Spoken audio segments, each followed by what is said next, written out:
WhiskyJason here, whiskey from the viewpoint of an American in Germany. Today I'm at the Hanse Spirit, which is a whiskey fair in Hamburg, and my guest today is? Hasse Nilsson from Box Distillery, up north in Sweden. Exactly, Box Distillery. I just did a video a couple weeks about one of those, and I actually have the interview with the economic manager from Box online, and now I get to have an interview with? The brand manager, we call me. Well, they call me a lot of things, but I'm working with the brand and the marketing part of the business. Absolutely, great. Now tell me a little bit about Box, the brand. Well, Box is a brand we try to build all over the world right now, and we have a good sell in many countries, but we're starting very slow. Right. The problem is that the demand is much bigger than the possibility to deliver. So therefore we have now decided to double the capacity. Wow.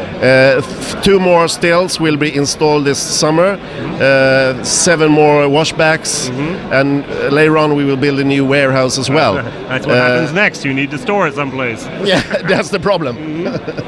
But so far everything looks very good. But there is, of course, lots of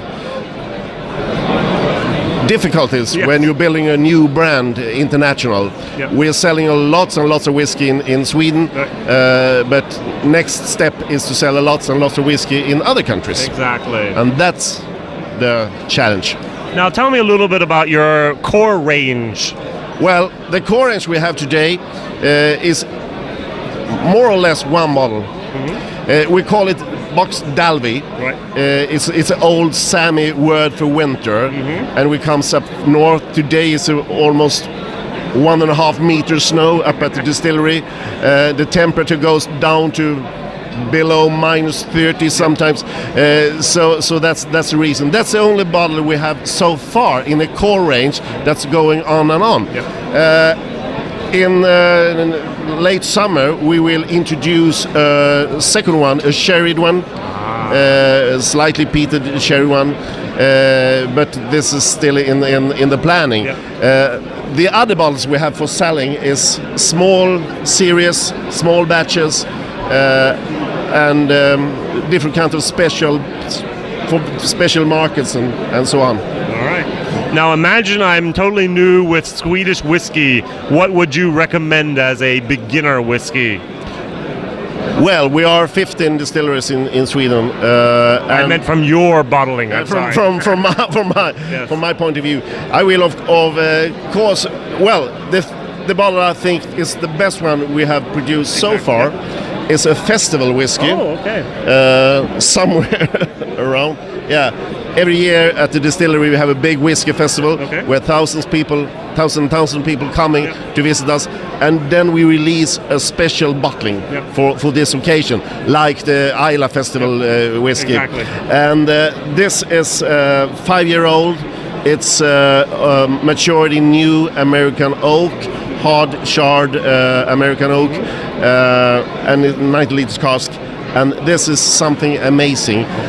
I always try to have this on my tastings I do, and then we try, of course everything is blind, and then we try some really good Scottish whiskey, older ones, and people vote, and they vote for this one. And it's only 5 years old, new wood. That's amazing. That is amazing, really. And the secret is the weather as well as smaller casks? Or how do you do that? What's your magic? The secret, I would say, is two things. One, the very high temperature differences from, it could be more or less 30 degrees in the winter minus, it could be more or less 30 plus in the summer. That means the difference is 60 degrees Celsius, and then things happening in the cask. It expands, it goes back, and it increases the maturation, it goes faster. I will also say that just outside the distillery passes by the mightiest river in Sweden. It's called the Angerman River. It's enormously lots of water passing by. That's give us the coldest chill water in the world. Okay. And really cold chill water is very important when you distill to make a clean, fruity and tasty spirit. Yeah. So that's the location, the circumstances that gives us possibility to do this kind of whiskey. Excellent. Okay, and one last thing. I do know you are experimenting with wood. You have your Swedish wood, you have your American virgin oak, and then Hungary, and then Japanese. And could you tell me a little bit about that series, very briefly? Yeah, the whiskey business today have gone mad in finishing in wine casks and everything from coffee to different kinds of special wines. And the worst thing was a German guy doing in a fish cask. It was called Whisky, I remember. But we don't do that. Everyone else does the wine finishing thing. We will try to explore the wood itself. Yes. And in the whiskey world, there are 4 types of wood that you use. It's the European wood, the Quercus robur, as the Latin name is. It's the Eastern European wood, the Quercus petrea. It's the American white oak, the Quercus alba, and the Japanese oak or Asian oak, Mitsunara or Quercus mongolica. Yeah. And we will now produce a series to focus on the taste that different kinds of oak brings us. And the first bottling was Quercus robur, actually Swedish oak. Actually the place where the oak has grown doesn't mean so much, but what type of oak it is. So that's a new series we produce, 4 different kinds of bottlings. The second one is coming up right now, Quercus alba, American white oak, with lots of vanilla and coconuts and those that makes this whiskey fantastic, I would say. So look out for that one. It will be a stunner. Yep. All right. Very good.